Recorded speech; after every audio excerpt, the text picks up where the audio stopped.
Hello everyone, welcome to our channel. Telugu రాష్ట్రాలలో మారుతున్నటువంటి వాతావరణ పరిస్థితులు, పలు జిల్లాల్లో మరింతగా పెరగనున్నటువంటి వర్షాలు, మరికొన్ని జిల్లాల్లో భారీగా ఉష్ణోగ్రతలు.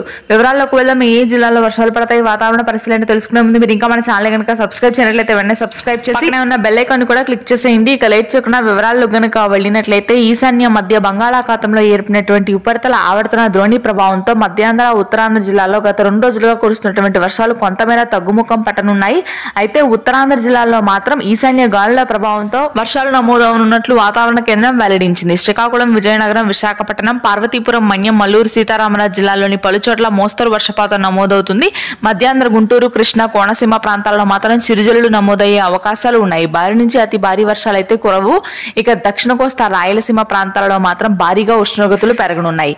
తెలంగాణలోని కొన్ని ప్రాంతాల్లో వర్షాలు కురుస్తాయి. ఛత్తీస్గఢ్ ప్రాంతంలో ఏర్పడినటువంటి ఉపరితల ఆవర్తన ద్రోణి ప్రభావంతో ఉత్తర తెలంగాణ జిల్లాలు నిజామాబాద్, ఆదిలాబాద్, ఖమ్మం, భద్రాద్రి కొత్తగూడెం, మేడ్చల్, మంచిర్యాల, ఉత్తరాంధ్రకి ఆనుకుని ఉన్నటువంటి పలు జిల్లాల్లో ఈ రోజు మధ్యాహ్న సమయం నుంచి మోస్తరు వర్షాలు నమోదవనున్నాయి. ఇక 2 తెలుగు రాష్ట్రాల్లోని పలు ప్రాంతాల్లో 44 డిగ్రీల వరకు ఉష్ణోగ్రతలు నమోదయ్యే అవకాశాలు ఉన్నాయి రానున్నటువంటి వారం రోజుల్లో. ఇది ప్రస్తుతానికి ఉన్న వెదర్ అప్డేట్. Thank you.